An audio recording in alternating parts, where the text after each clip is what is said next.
Hi guys, Melissa from LA Refurbished. Today I'm going to be sharing with you how to achieve a grasscloth technique, also known as linen texture. I have tried this technique once before, but today I wanted to try it with a darker color, which can be a little more challenging, but I'm going to share all the ins and outs with you in today's video, so stick around for today's makeover.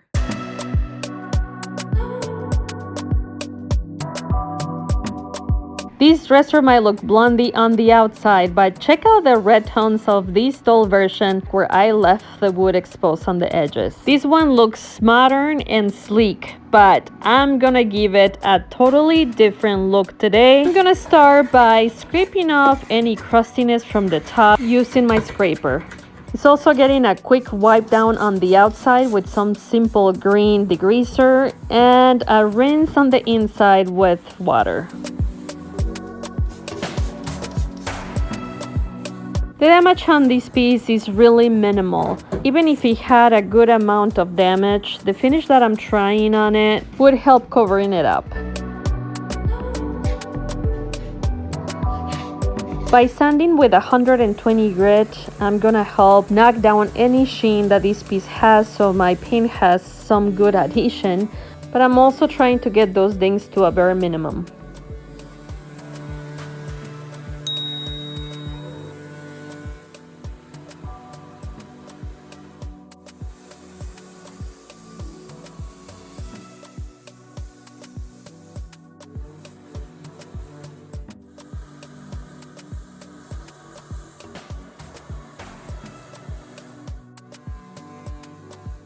For the small area where the chunk of veneer is missing, I'm using plastic wood, and today things are taking a little too long to dry. Good morning, friends. I'm just drinking some coffee while I wait for my car garage, aka workshop, to warm up just a couple more degrees. It takes the double amount of time that it would normally take me during the rest of the year for things to dry. I think it's important for you to know that both the paint and wood behave differently. This means that my finish could dry a little different and be affected by the cold weather as well, so keep that in mind. And if you're in a warmer climate, enjoy it. One thing that's different about today's makeover is that the primer is actually my base. I'm gonna be applying the glaze paint mixture over it, and I'm gonna be using these brushes to create that grass cloth like texture. I'm using a Bean White Shellac Base Primer today, and if you've used this product before, you know that it's very stinky. And it was the stinkiness that reminded me how important it is to wear a respirator. This is especially important if you're working on an area that's not well ventilated, which is my case during the winter months.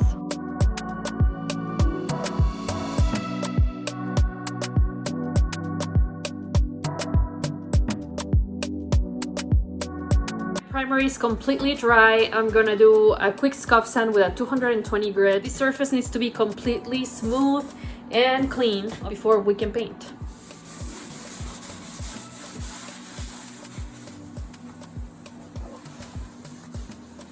For today's technique, I'm gonna be adding Floetrol to my paint. When I think of Floetrol, I think of giving your paint elasticity, similar to what a glaze does. It is this elasticity that helps your paint expand after you apply it so that you don't get those brush marks. So it's gonna be especially obvious in today's video.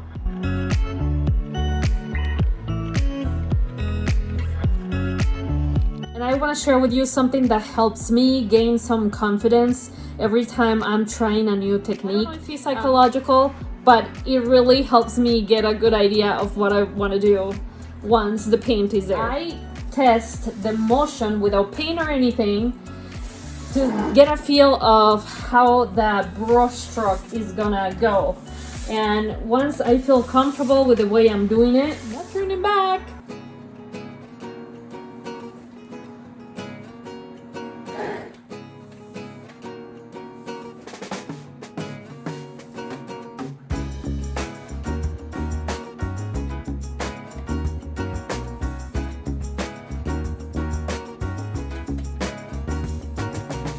This should be fun.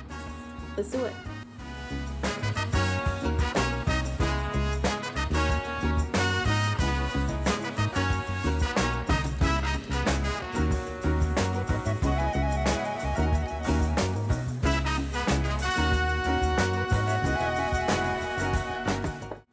biggest thing here is try to keep your broom straight.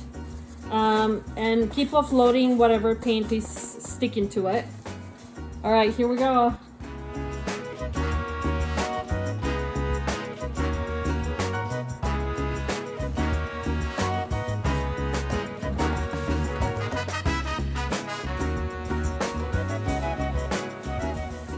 We're gonna call this part the freestyle because you can obviously run the broom as many times as you like until you're content with what you're seeing. One thing I noticed though is that the more you run the broom through, the more you stretch the paint, the more you thin it, therefore your color gets lighter. For this smaller space, I'm trying a smaller tool. Wow, that looks a little too perfect.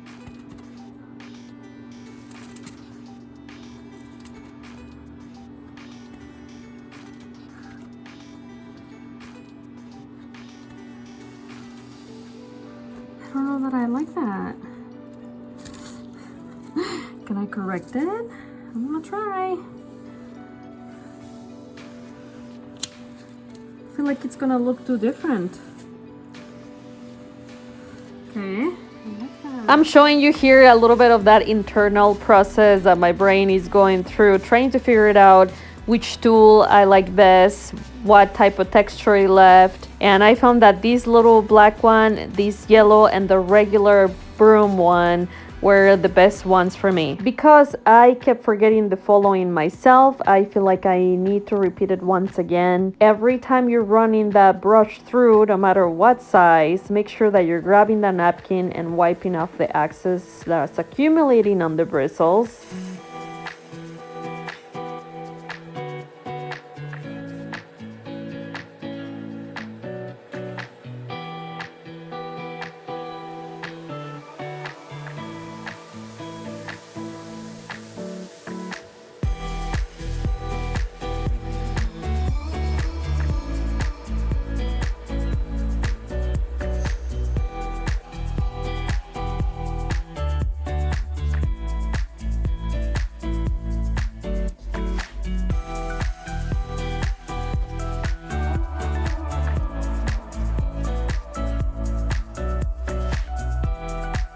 I wanted to let you know that out of all the brushes I showed you yesterday, these two were the ones that worked the best. Also, I am taping every section as I'm working on it to contain that texture and that finish to that surface. I'm gonna be using quite a bit of tape, just so you know. If you are like me and feel a little intimidated the first or even second time that you try a technique, that's my case here today. Start with the spaces that are not as visible. So don't start with the drawer or the top of the piece. You can start with the divider edging or the base on the sides, something that's not as intimidating to you.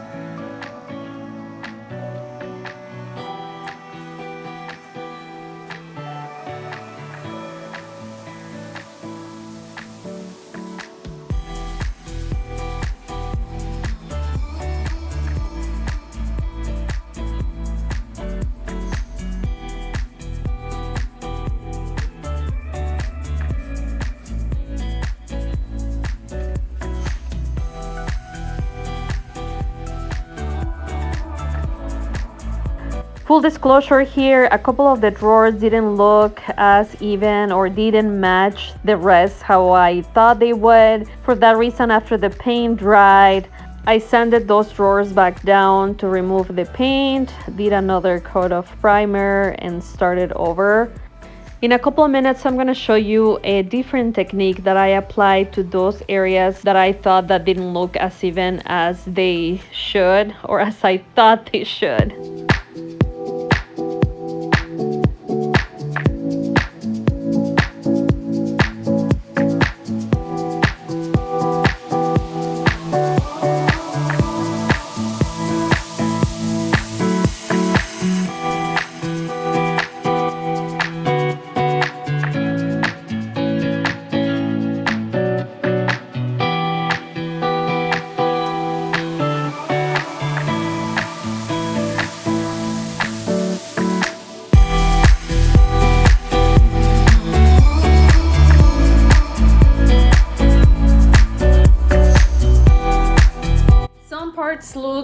darker than others. Trust me when I say that you can correct and bring more uniformity to the finish. And this is how I do it. You're gonna grab your paint color again. And this time you're gonna use it without the glaze. Okay. I'm just gonna dip the tips of my bristles. Offload. And in the areas where it's lighter, I'm like here. You see how this is lighter than down here?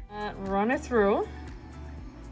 That's gonna darken the base again. We don't want full coverage here. There, it's looking a tad bit darker. I'm gonna do a little more. And I think I can go a little heavier. See, it was pretty light.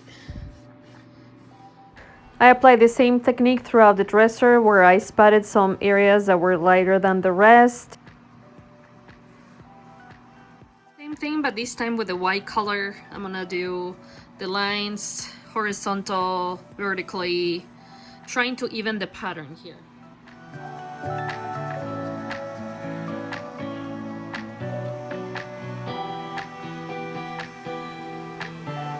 The following day, after my piece dried, I loaded my detail finish nozzle sprayer from Wagner with some high performance flat from General Finishes and applied 3 coats of this polyurethane. I also added some new handles that I got from Amazon, and let's take a quick look at where we started with this dresser, and this is how it looks today. I know this technique is not for everybody, but if you enjoyed today's content, remember to subscribe, like, and share. I'll see you guys in 2 weeks.